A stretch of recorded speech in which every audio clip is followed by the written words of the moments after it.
Good morning, student. Today in theme 10, colonialism and countryside, we will discuss about the Jotdars and the fifth report. These two topics today we will cover. Now, first one is the Jotdars. Who were the Jotdars? A group of the rich peasants were consolidating the position in the village. Okay, so this group in the village were known as the Jotdars.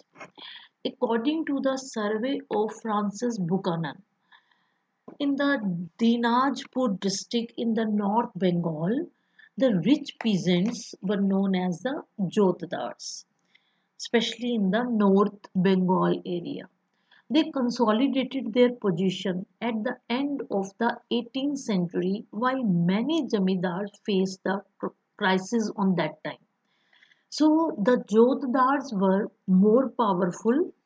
Okay, when in the 18th century, when the Jamidars they were facing the crisis by the Britishers, they had occupied a vast area of land and in some cases as much as several thousand acres. So a large area on that time was under the Jotdars and they controlled the local trade activities and money lending and had more power over the poor peasants. On that time, they had a very good contact with the poor peasants. They were also holding the trade activities of that area, and they were also the main money lenders on that time. Major parts of the land was cultivated by the sharecroppers that were known as the Adhyars. Okay, so that these Jodhars they gave their land to the sharecroppers. So sharecroppers they were cultivated the land of the Jodhars, and the sharecroppers brought their own plough and gave their labor and half of the produce to the jotdars after the harvest. So in this way, in this time we also see that the people they were also hired the land. Okay, and on that time the sharecroppers they were use their own plough on that land. Okay, they use the labor, they were also gave the labor of that area, okay, of that land. And after that when the produce came, so half of the produce gave to the jodhar and half to the that sharecroppers. So in this way they divided the produce. Jotdars had more power than jamidars. The Jotdars were lived in the villages and exercised direct control over the poor villagers. Jamidars on that time they lived in the urban area, but the Jotdars they lived in the villages, so they had a very close contact and close. They were controlled these poor villagers very well than the Jamidars. Jotdars were against the Jamidars. Jotdars, they were also wanted the power, like from the Jamidars. Okay, Jotdar resisted the efforts of the Jamidar to increase the Jama of the village. The Jamidari officials were prevented from collecting the rent. So Jamidars, they were also gave their rights to the Jotdar that you collect the revenue, okay, from the poor villagers. So Jotdars mobilized riot against the Jamidars. Now here the Jotdar, because they were against the Jamidars, so now what the Jotdars did, they were also mobilized. They insisted the riots or the farmers against the Jamidars and delayed the payment of revenue to the Jamidars. maybe on that time the riots or the farmers they were gave the revenue to the jotdars in time, but the jotdars they were against the jamidar, so they were delay the payment of this revenue to the jamidars. And when the estate of the jamidar were auctioned by the state, the jotdars were often purchasers. So on that time, jotdars were very very rich on that time, and they were also going on the auction, and they were also purchased the land of the jamidars. Jotdars were most powerful in the North Bengal area. In some places, the jotdar were called the havaldars, pondiers, or mandals. Now, the fictitious sale was one such strategy. The Jamidar transferred their Jamidari to women, since the company had promised that they would not take over the property of the woman. For example, the Raja of the Bardwan transferred his Jamidari to his mother. Now, how these Jamidars they were also which type of the strategies they were adopted to that to save their property. So they were the first one is the fictitious sale, or they were also transferred their property to their woman. The auctions were manipulated by the Jamidar's agents. At the time of the auctions, the Jamidar's men brought it and gave back to Jamidar, outbidding the other purchasers. Now, what happened that the Jamidar's persons, the Jamidar's men, they were also purchased that land or the property in front of the Britishers.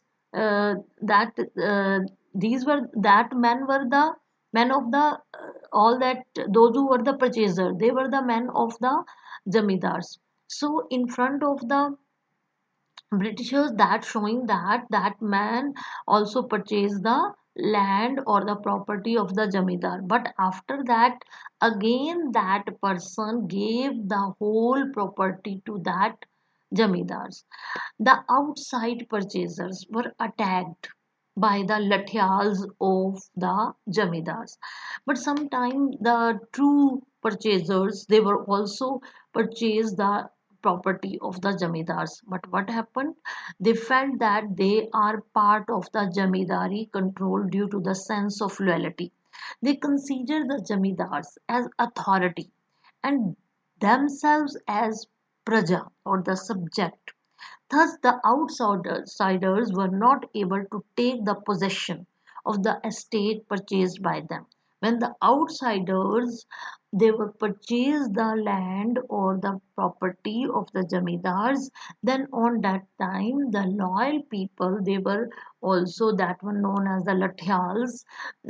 They were attacked on the outsiders, and the outsiders they were never possessed, they will never take the possession, okay, or captured that area.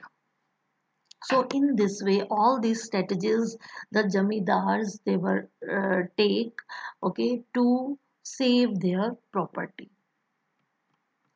Now we are talking about the fifth report, a report prepared to submit to the British Parliament. East India Company they prepared a report, okay, and that report they were submitted to the British Parliament, a report on the administration and activities of the East India Company.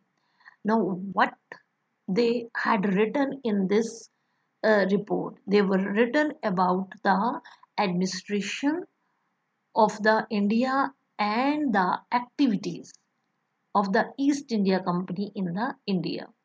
The report was having 1002 pages. It was submitted to the British Parliament in 1813. The report in this report, the 800 pages were the appendices that reproduced the petition of the Jamidars and Rayats, reports of the collectors from various districts, then statistical tables on the revenue returns and notes of the on revenue and judicial administration of Bengal and Madras.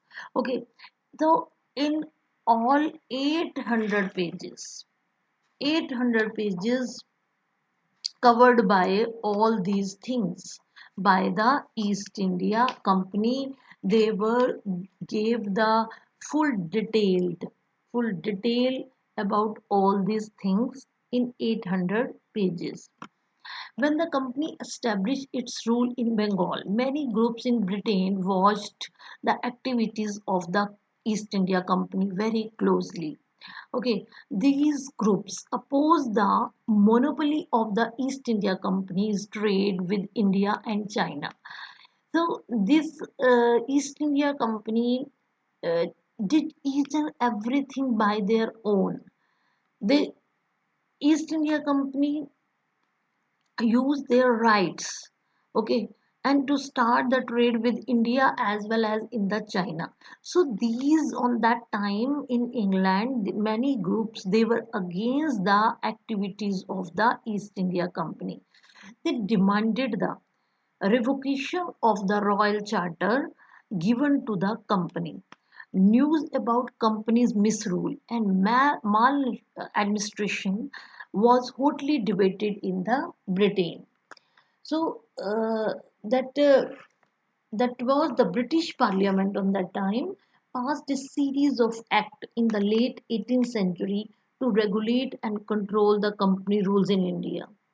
It forced the company to produce regular reports on the administration of India and appointed committee to inquire into the affairs of the company.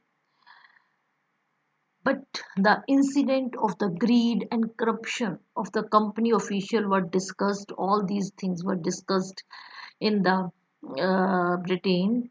Then British Parliament passed these acts to regulate the company in India. It forced the company to produce reports on the administration of India. So the fifth report was one such report. And because the company because the parliament also or the parliament also wanted to saw that what was going in the India. So this fifth report was such a report which gives the each and showing the full detail that what was going by the East India Company in India. Okay, student, thank you.